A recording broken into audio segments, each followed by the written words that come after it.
practice devotional service, the anarthas are more and more removed from the heart, almost completely, and we have developed a very strong steadiness, nishtha. Now, what comes next when the devotee is able to practice devotional service with such conviction and determination, then naturally taste for bhajan is appearing. And as we mentioned before, I mean, I think we all would agree that we all do have taste, right? Otherwise, we wouldn't sit here. No, we wouldn't be here. We all derive some pleasure, some satisfaction from devotional service, and this is also one of the reasons why we feel inspired and encouraged to continue. But this taste, this Ruci, which is awakened at that platform of Ruci, is different. And we will hear about that. What does it exactly mean to have actually Ruci, to have an actual taste? And then, so that's one part. And then we also talk about Asakti, which means attachment to Krsna. And in some way, these two are also connected with each other. I mean, they're all connected, but if taste becomes more mature, it turns into Asakti. That's natural progression. So, Srila Vishnu Chakravarti Thakur here, okay, taste, yes. I've chosen this picture for taste. We can all relate to that kind of taste. Srila Vishnu Chakravarti Thakur starts the chapter. This is the fifth shower of nectar in the book, and it's entitled Attainment of Taste. So here it says, when the devotee takes into his heart the gold medallion of Bhakti, shining brightly by the fire of steady practice and propelled by its own energy, then Ruchi appears. Okay, so very poetic language. And the further we go, the more poetic the language will become. Because now we are entering into a region where words become difficult to explain and express. And so Vishnu Chakravarti Thakur works more with analogies and trying to describe things. Of course, he's experiencing these stages. That's why he's able to explain them to us. But for us, it will become more and more difficult to maybe relate or you know, at least for me as a speaker, I feel like maybe we should have ended the course by Anartha Nivritti or so, because it's hard to speak about levels that one has not made any experience of. But also at the same time, as you say, we have some kind of taste and we have some glimpses of these higher stages. But what it actually means once we have attained these stages is something completely different. So here, okay, the golden medallion of Bhakti, shining brightly by the fire of steady practice. That's interesting, the steady practice, steady coming from Nishtha, it's fixed now. And also in the Bhagavatam, it speaks about Tivrena Bhakti Yogena, Tivrena meaning intense devotional service, which is required. In Bhakti, there's a certain intensity is required to. His Holiness Satchidananda Maharaj uses the example of if you want to boil water, then we have this water cooker when we want a tea. Then you switch on and then it starts to boil and boil. So it requires a certain time that the heat must go on so that the water actually starts to boil. If you switch it on and then you switch it off, you switch it on and you again switch it off, will the water ever start to boil? No. So it requires some steadiness and some time, and it requires some intensity. And then the water starts to boil. And so similarly, and Bhakti will be manifesting in the heart after some period of intense practice. what does it mean, a period? Maybe many lifetimes, but at least Prabhupada, encouraged us in this lifetime.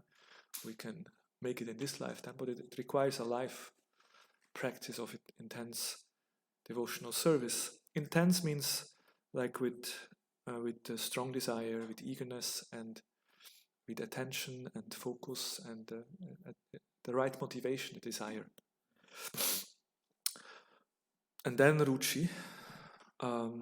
It's interesting, by the steady practice and propelled by its own energy, like the Bhakti energy, which is then naturally evolving and becoming stronger, and then Ruchi appears. So what does it mean to have Ruchi? When a person develops a taste for the activities of Bhakti, such as hearing and chanting, vastly greater than attraction for anything else, that is called Ruchi. Ruchi quickly produces an intense addiction to the activities of Bhakti. Addiction. So two things here. One is that Ruchi, when we actually talk of Ruchi on that level, then the taste that we have for hearing and chanting is clearly much different from any other taste we have. And in the presence, and I can again talk from myself, I do have a taste in Bhakti, and I do feel attraction to Krishna. But there's many other things in the world I also feel attraction to, which may be not so devotional. Just because I'm conditioned and my mind still feels attracted. So, but on the platform of Ruchi, the attraction towards Krishna, or to especially, attraction towards Krishna comes later, but especially to the Bhakti, to the activities of devotion, that attraction, that taste becomes clearly stronger than anything else we know. And how beautiful is that? No, that if you chant the holy name, you really feel like, wow, I don't want to do anything else now. This chanting is that what I want to do. This is the most. I can't imagine doing something more beautiful than chanting Krishna's name. And then, it becomes so strong, that Ruchi, the taste, that it becomes an intense addiction. We can't live without it. We just want to chant. It's like when you chant, and then you finish your round and we throw the beat back somewhere. Okay, done, I'm finished. But Ruchi means, no, I can't stop. I won't stop. I just want to continue. So, the actual conclusion can be understood by the following example. Vishnu Chakravarti gives another example. So this addiction to the taste is similar to a Brahmana boy who, diligently studying the scriptures daily, in time grasps the meaning and then finds no difficulty at all in applying himself to study.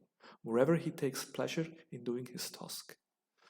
Like, in school, some kids really don't like school and they really don't like to be there.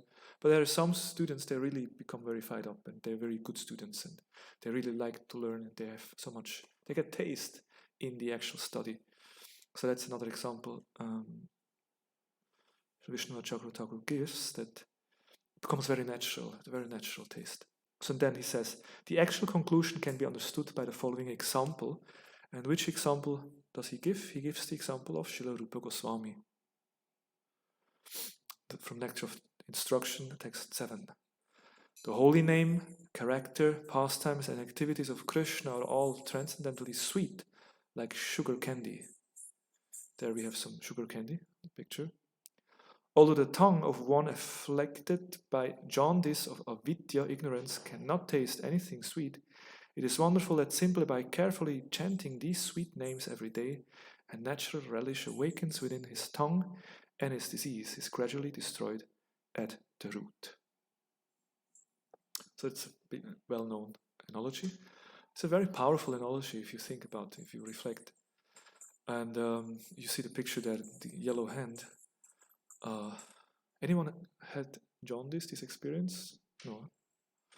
But I Googled it. I also had never experienced. I experienced typhoid, which also was not so nice. But not jaundice. And you find pictures, it's horrible, how people look. It usually starts with the eyes, then in the eyelid, in the eyes become yellowish, and the skin, hands,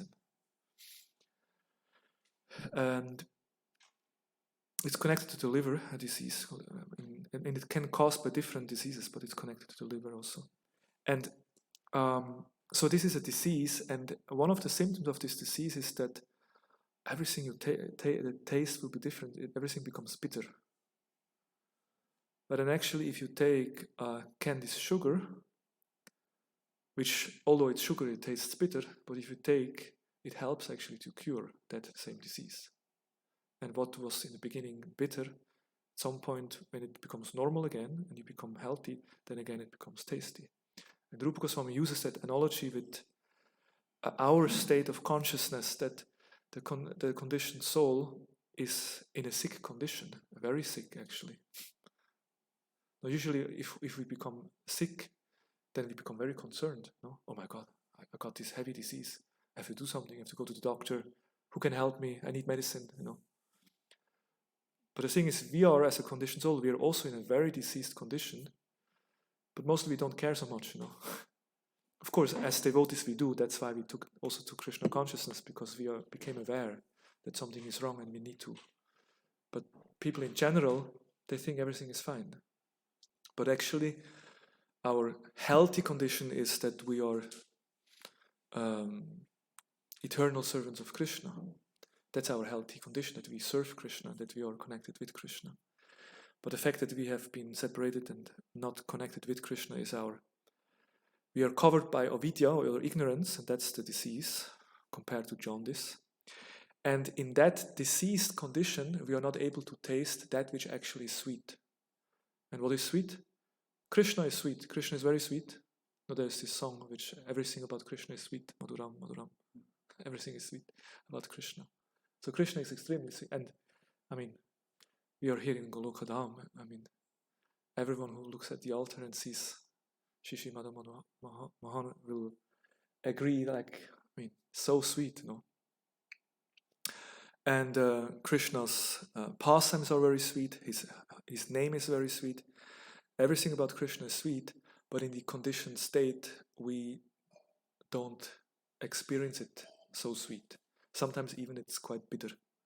When we chant japa, or sometimes it feels bitter. And so what's the solution? We just have to take to the medicine, which is the holy name, and by continually chanting and chanting, slowly the disease will be removed and we awaken to the original taste. So that's the beautiful analogy that is given, originally by Rupa Goswami, and Sri Vishnu Chakra Thakur also refers to it in his description of Ruchi.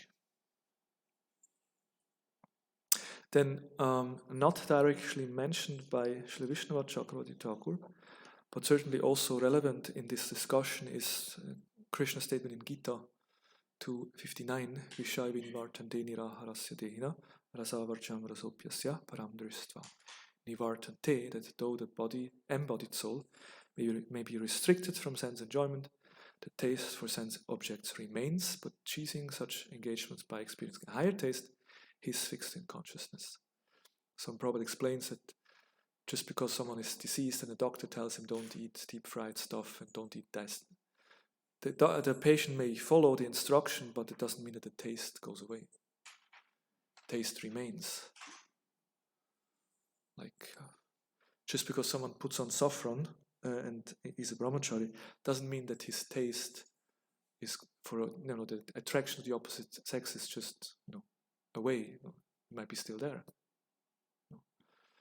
So it's one thing to just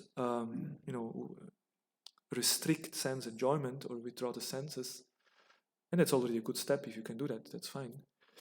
But on a long term, on a long run, we have to get that higher taste. And it was quite when I studied the book Surrender Unto Me, Purujan Prabhu's commentary on the Gita and his summary study. There he very much emphasized the point that sometimes we think higher taste is something that, it will come later and it's like a luxury. No. but it's not a luxury. We have to get higher taste, and we have to get it now. Why? Because the lower taste otherwise will come, and we will, we will be taken away in a different direction. Every devotee needs some higher taste. We always need some higher taste, because otherwise our mind and our senses will drag us into a lower region of tastes. And that's why we should be very eager to develop that higher taste, or to, pray for that taste, and from our side do the best to actually absorb ourselves in devotional service, so that we can relish and find this satisfaction in Krishna consciousness. So, two main functions of taste: strengthens faith and intelligence, and destroys ignorance. These are some of the symptoms of when we develop taste that will help us on our path. Any questions so far to this point? Mm-hmm. I was wondering, sometimes we get a little taste here and there, but obviously we are not on Ruchi level. So is it possible that the different levels, they intermingle with each other, and just we are not there constantly, but sometimes we touch a little bit on Ruchi? And yes, definitely. We spoke on that, and I think it was His Holiness Kadambini Maharaj who once commented on this. Like, in one sense, yes, it's like it's a stair. It's like steps. One follows the next. But then it's also, we have this, how to say in English? Es gibt so Tabellen mit so verschiedenen Säulen. No, one are higher, one are lower. No, we have these diagrams, some statistic, and you have different like pillars, different. So that's also a way I look at these 9 stages, in the sense of, okay, here Shraddha is already higher, and taste is a little low, but then Nishta is like this. So that's also a way to look at it. In the sense that from the very beginning we do have some taste. And in the beginning, even it's described in Nectar of Devotion that one can even experience bhava. There's these 5 most potent angas of devotional service, like living in a holy place, and the holy name, and sadhusanga, and Srimad Bhagavatam. So these, especially in a holy place, I'm sure everyone has experienced this.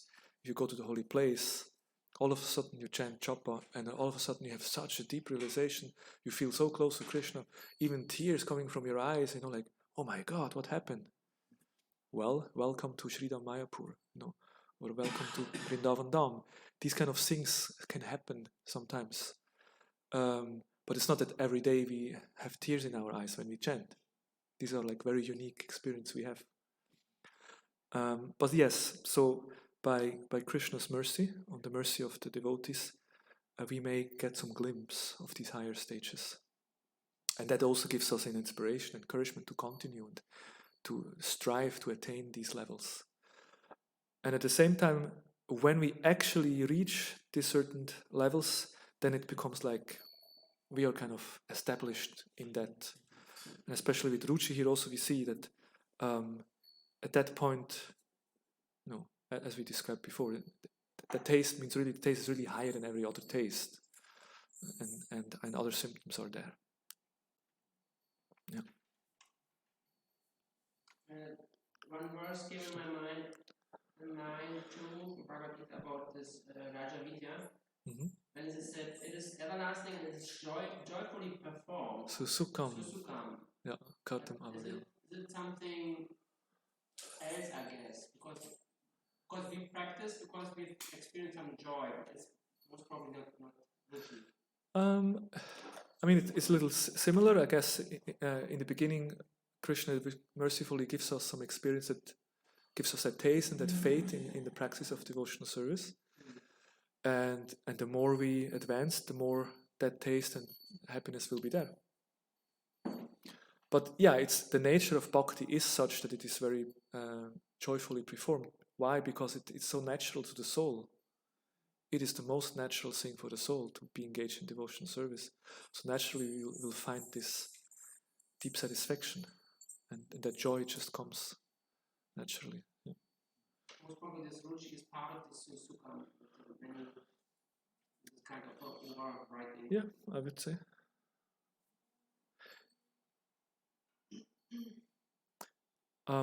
Okay, so there is another description. Ruchi has two types.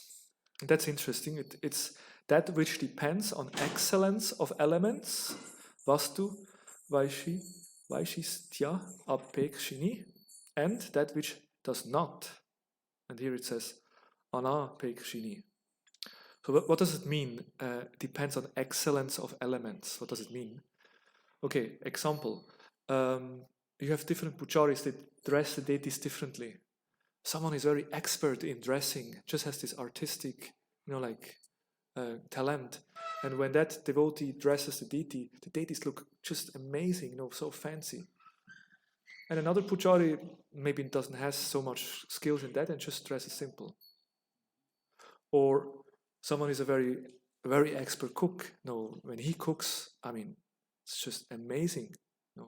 And another person also cooks, and some prep are nice and some prep are not so good because maybe there is missing a little salt and there is something is a little burnt here, or it's just simple and not so exquisite like the other cooking. So, in other words, and now here it says that some have taste only when it's expert. I think the deities are very beautiful if they are very beautifully dressed. But if they're not so beautifully dressed, I don't feel so much taste looking at the deities. Or I appreciate prasadam when it's especially, fancy cooked. And if simple prasadam, I don't have so much appreciation for it. Or, like that. So, and then it says, it's similar to a person with weak appetite asking about the variety of quality of preparation in a meal.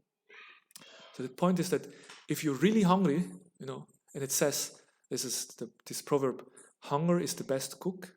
No, isn't it something like this? And that's quite interesting. Hunger is the best cook, because if you're really hungry, and then there is a nice meal, you have so much appreciation. And I was waiting for this. I'm so grateful. But here it says that the person has a weak appetite. You're not really hungry, and then you become a little bit picky. Oh, what is this preparation? I don't like that preparation. Give me from this one. So you choose. So in regard to bhakti, or to the activities, we're talking here about the activities, devotional service. If someone really has a lot of bhakti and taste, then it's always nectar. Everything is nectar. But if the heart is still impure, that says here, the cause is a slight impurity in the heart of the devotee.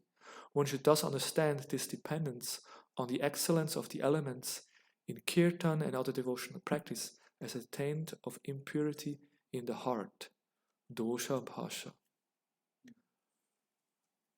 So, in other words, real ruchi, or if the ruchi is really mature, you just have taste in the activity in the devotional service, and it doesn't matter how it is performed. Okay, we have a picture here. Madhava, he's considered to be like the kirtani in ISKCON. He's so expert. He was trained under Indra Prabhu, did years kirtan in Vrindavan, so he's expert. When Madhava sings, then everyone wants to come, everyone wants to join the bhajan. We have this kirtan melas and kirtan festivals, and then sometimes when the devotees print a schedule, then devotees check, okay, I like this singer, I don't like that one, I don't like this one. So they make sure to come at this time, And then sometimes by purpose, this schedule are not anymore published, because we encourage devotees to just come and absorb in the holy name. Doesn't matter who is singing, because it's about the name, it's not about the singer. But I don't know, maybe these girls sing also very nice, but the idea is that some is inexperienced and some is very experienced. Some is very expert, someone is not so expert. And if we have not attained Ruchi, then we do find a large difference. And I personally must say, if there is one of my favorite kirtanis, and I sit down and I just absorb, and I'm just there with the holy name, because I have this connection to this singer, and it's so nice. And if just some devotee sings, and I don't like so much the melody or the style, then I sometimes become a little bit nervous, like maybe I should something else to do. Unless you really fix your mind, okay, today is Kirtan Festival, I just want to do this service and sing, but it's more difficult. But if you have attained this Ruci, the mature form of Ruci, the holy name, it doesn't matter who sings. Of course, understanding this, does this mean that expertise is not important? No. Krishna, we like to offer Krishna the best. So of course, if someone is expert in some field, then that's wonderful. And especially for preaching, sometimes it's also required. Romapal Swami, I listened to his presentation on this topic. He gives the example that he was invited by some wealthy and influential Indian members for a program, and he asked Maharaj, please, if you come, make sure that the devotee is coming with you, expert kirtan singer, and only delicious expert first-class prasadam you should bring. And the Maharaj first was a bit like, But the point is, this wealthy Indian businessman invites his friends, and all these friends, they don't have such an, access to Bhakti, so they will judge the program according to their expertise. If they see that it's a very good musician and it's a very nice prasadam, they will be able to appreciate. And next time, when they have a program, they come again. But if prasadam is not first class and the singer is not so good, then what is this? So for preaching purposes, sometimes it's very good to have expert devotees doing expert service, so then people can appreciate more.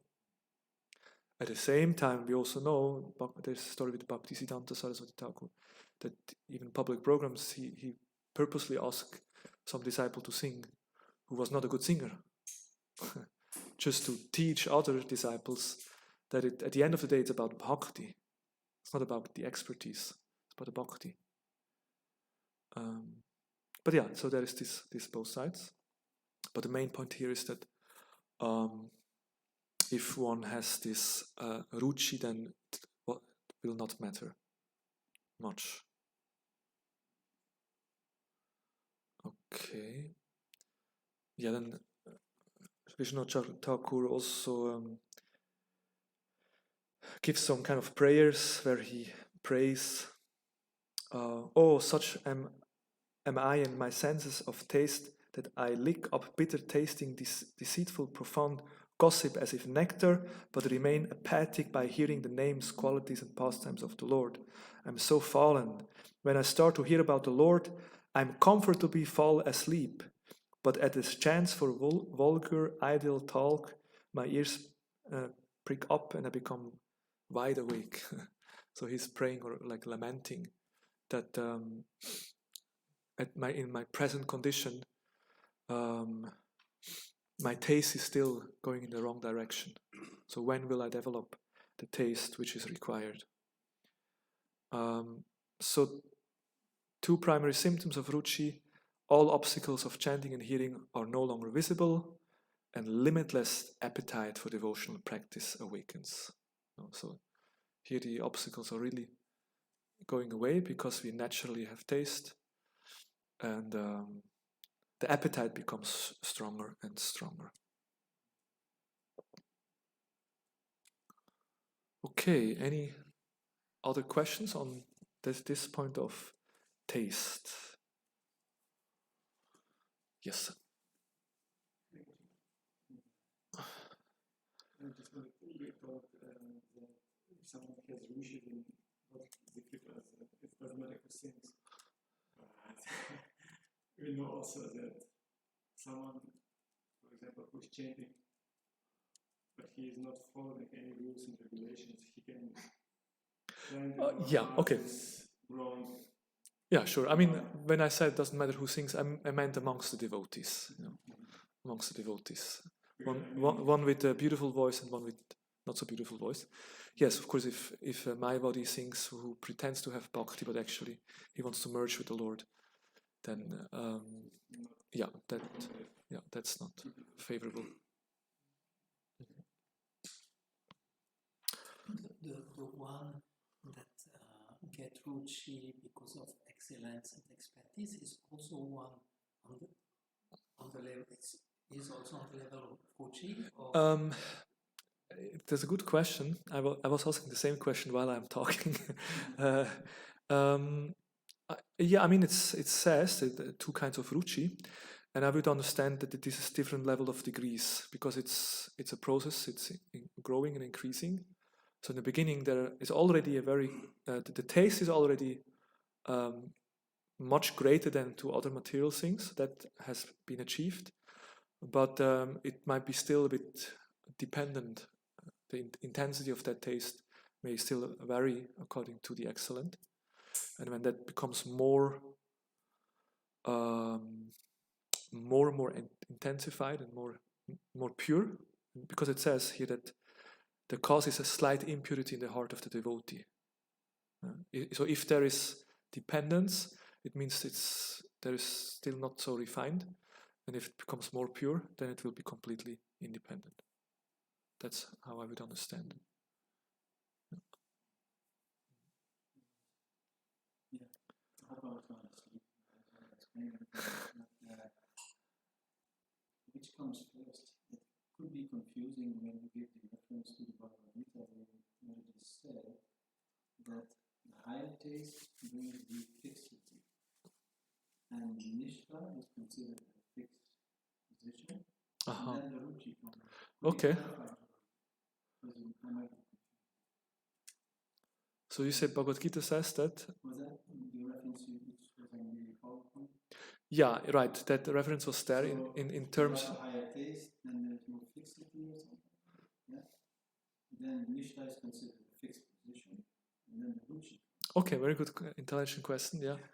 So it's a question of what is first, the egg or the hen, chicken. In some way, these things are also. It's like same with humility, tolerance, and chanting the holy name. Like, if you want to chant the holy name, you require humility and tolerance. And if you chant the holy name, you become more humble and tolerant. So it's kind of in both direction. If you have higher taste, as we mentioned, that will enable you to let go lower things, and that makes you more fixed. And the more fixed you become, the more taste you develop. So it might be the beginning taste might give you an initial footing, to become more fixed also. And then once you're really fixed, then even more taste comes up. I would explain like that. Okay, so we have a few minutes left for the next stage, and there's not so much also given by Srila Vishnuvar Chakravarti Thakur about this, but the 6th shower of nectar is the enchantment of the heart, and this is Asakti. Yeah, it's just 2 pages that he writes about this topic. Let me see.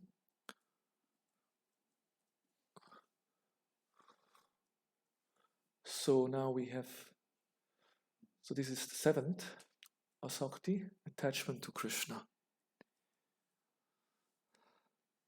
Attachment, here, okay, attraction or attachment. So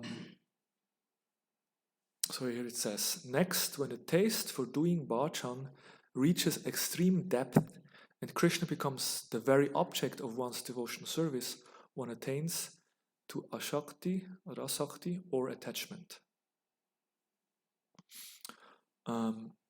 So when that Ruchi becomes more intense, more strong, then it develops into Asakti.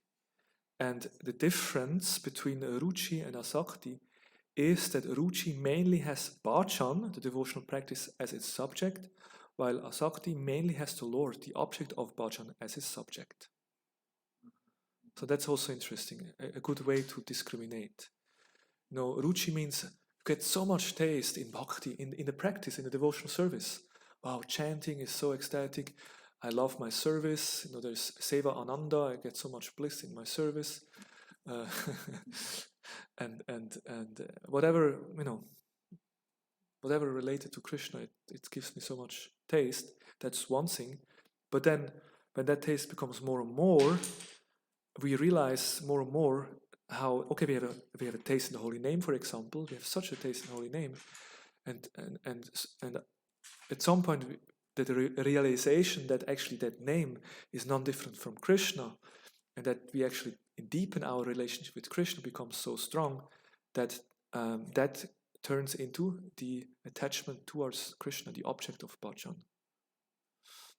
And that makes also sense from the sequence. So that's the way to discriminate how much, I mean, if we would be on Ruchi, we could see how much till Asakti.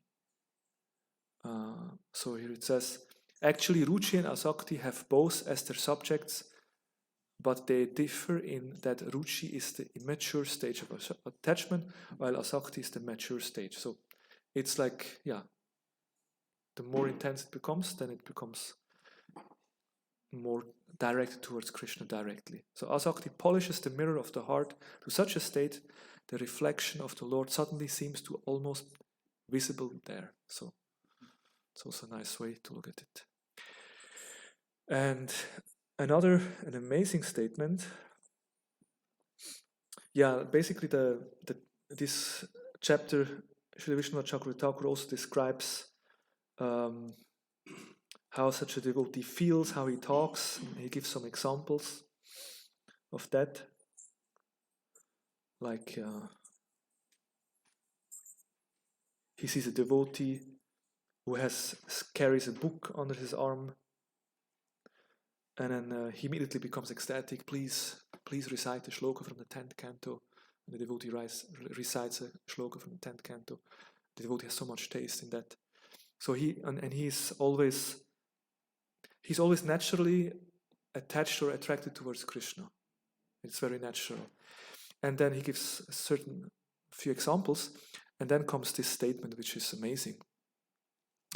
At the appearance of Asakti, however, absorption of the mind and in the Lord's is automatic, without effort. Even at the stage of Nishtha, a devotee is unable to detect how and when his mind withdraws from topics of the Lord's form, qualities, and so on, and fixes itself on material affairs. On the contrary, at the stage of Asakti, one does not know how and when his mind withdraws from material topics and spontaneously absorbs itself in the topics of the Lord. So it's just the opposite. Now, in our condition, we try to somehow or other focus our mind on Krishna. We chant Hare Krishna, Hare Krishna. And what does the mind do? The mind wanders away. And usually the mind, if we not control it early enough, the mind goes in very low region of gross sense gratification. No, we all know how it works. The mind, we think something, and then we think something, and next, and next. And if you just observe where it leads, it always leads towards sense gratification at the end. And this just happens automatically. We try our best to focus on Krishna, but the mind just takes us away. And all of a sudden, oh my God, I try to chant, but I think about these things. That's not good. So I pull my mind back, and then I again focus on the holy name. But on a platform of Asakti, the opposite happens. No, I try hard to do my bookkeeping or work on something in the material world, and without me noticing, all of a sudden my mind goes away and thinks about Radha and Krishna and their pastimes in the forest of Vrindavan. Completely spaced out, we would say. How wonderful is that, no? That the attachment to Krishna has become so strong that, and this is really where the mind has become the friend, no? Where the mind has developed that taste, that without us realizing, we spontaneously just start to think about Krishna and get distracted from our material activities. So that's the platform of Asakti. Hare Krishna. So today we spoke about about Ruchi and Asakti, and how it is manifests as a taste in devotional service, and then even matures in a spontaneous attachment towards Krishna. And of course, the next step will be Bhava and Prema, where actually that love for Krishna starts to blossom, and then the devotee is completely lost in love with Krishna. That's the ultimate goal. So tomorrow we'll talk about bhava, which is the budding or the beginning stage of prema, and then the final stage of prema itself. Hare Krishna. Do we have any questions regarding Asakti? Or, yeah.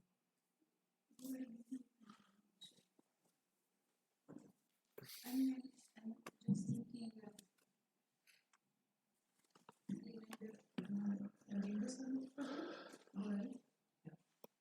it was the one who was saying like that if we are not crossing Gokarnata in no wrong, Yes. then it's Dangerous position. I would say one needs to cross. Okay, wow, yeah. Take that long. Yeah. So I'm just Okay. wondering also, how is the process? If it's actually or if it's not the same for everyone, what is it? Because you would say it should not take that long. So why would I say Okay. Another nivritti. You know. We should not stay longer than 10 years. After 10 years, we should be able to be over. So the completion of anartha nivritti should come close, you know. So that means we should reach towards nishta, basically. Yeah. I mean, I think I quoted that statement by Prabhupada, that Prabhupada expected his disciples to at least attain this platform of Madhyam Adhikari, because then we become kind of fixed, and the danger to fall down becomes very small because we are fixed. But yeah, it's an interesting statement that the problem. Yeah. Yeah. So yeah, when after 20 years or 30 years practicing, and then if we are honest with ourselves, we analyze maybe I'm not yet there, so then we may doubtful. Does this process actually work, or did I apply the process properly? That would be the other way to look at it. Or I mean, it's hard to say. I don't think there would be an answer like, well, it needs 10 years and then 11 years this stage and then 15 years that and 20 this. I don't think that's possible to say. It certainly is very individual because we understand from previous lives. You also mentioned about this. Sometimes you see new bhaktas. You can just see, wow, amazing. You know, like they're doing so. They're so fixed. They have so much faith and so much enthusiasm and determination, and you can see how they progress very fast. So it's obvious that most probably they are taking up from previous lives. So that's always there. It's hard to judge and to say.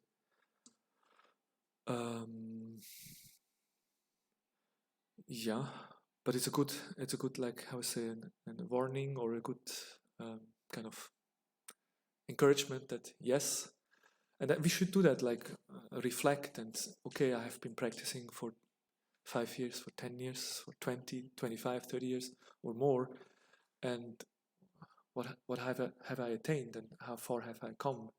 And if we see that we have not attained the level that we would want to, then we need to reflect and find out what do I need to do, maybe what I have to adjust, or where do I need to improve.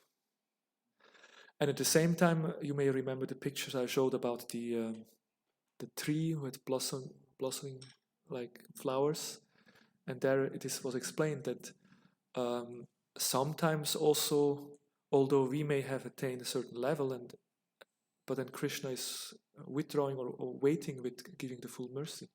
Sometimes maybe we are just in a phase in our lives where it just takes more time. No? In some way we may be ready to receive mercy and attain higher levels, but maybe it's just not the time yet. We have to wait, and then at some point, all of a sudden Krishna will open some more mercy and we can make big steps when the time is ripe for that. So that faith we also should always have, that we should have that faith in Bhakti, that the process certainly works and Krishna's mercy is certainly there. And then we have to analyze ourselves, how much have I done my job? And if I see I have done my job from my side, although usually there's always something to improve, And then there is also patience, which is very important to have faith that it will come. If I just continue, it will come. Yeah. But yeah, it's a very good question, and certainly I ask myself that question often. It's interesting because, like in my case, okay, I have been practicing now for a bit more than 20 years. If 20 years ago someone would have asked me, how would you describe the qualities of a monk who has practiced 20 years? I would say, wow, 20 years monk. That person would be like this, like that, like this. No, he must be like a saintly person. Okay, now 20 years passed. Okay, I'm still monk, but what kind of monk I am? You know, how much I'm absorbed and how much I'm detached. And it's not the level I would like to be. And it's not the level that I have envisioned 20 years ago. So then that makes one think, like, okay, maybe I have to go deeper. So that's a healthy reflection, certainly. A small reflection on that. Once the question was asked to Adiras Prabhu, ex-Aditi Lukaha, Kirtan singer, and he was also mentioning of those levels of Shraddha, Sadhu Sangha, and he was saying if you cannot go further than the level, then you have to check maybe the Shraddha or the Sadhu Sangha is not done properly. Therefore, very nice. And then when those two are good, Bhajana prayer will be good. And when then you can. But if you feel you cannot go higher, that means the previous stage are not done properly. So the foundation is actually not. That's a very valuable comment. Thank you so much. Yeah, the foundation has not been strong enough to build up more. Yeah, and it reminds me of a statement by His Holiness Bhakti Vigyan Goswami, who says that actually the stage of Shraddha is already actually very high level in some ways. It depends on how you look at it. Because Shraddha, it's Shastriya Shraddha, that means you have faith in Shastra. And if you full faith in Shastra, that means you apply and live according to the Shastra. And he says, for example, if you have actually Shraddha, you have extreme deep respect for every living entity. Because you learn in Shastra, you have faith in Shastra that Paramatma is in the heart of everyone.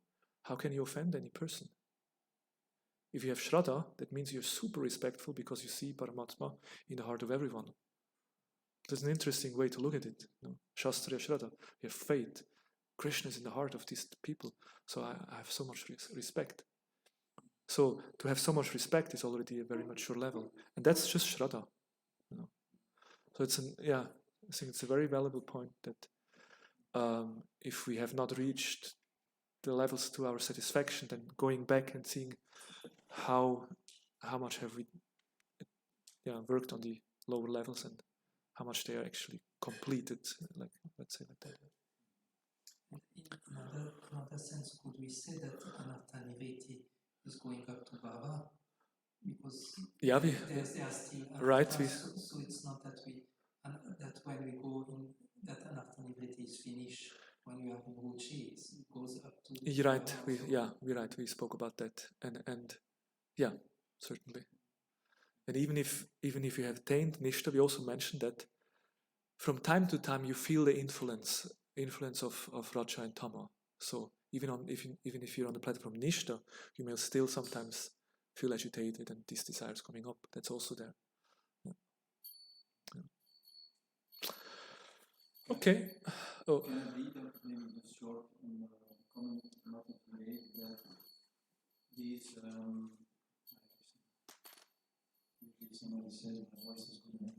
Okay, somebody may be listening. What was I going to say? That the devotees like Srila Prabhupada and others are so eager that it moves on because then they may have more preachers to come on a certain level and we need a lot of preachers. Maybe that's why they're so eager. You mean such statements? Such statements that we heard, or? Yeah. Not that he spoke about 10 years? Yeah. So that these statements also refer to encouraging us to actually attain. You spoke about Madhyam, and Madhyam is only a preacher, so that we reach as quickly as possible. Yeah, Srila Vishnavacharya Thakur says Kanishta Adhikari is unfit for preaching because he doesn't know how to behave with other people. Of course, Srila Prabhupada encouraged everyone to preach, and that's also by preaching we also make progress. But still, it requires some adhikar to actually preach and influence and touch people's heart. So yeah, we should come to that level. So that's another way to look at it. That it's an encouragement. Yeah. All right. I think then we stop here. Thank you very much. Hare Krishna. Srila Prabhupada ki jai.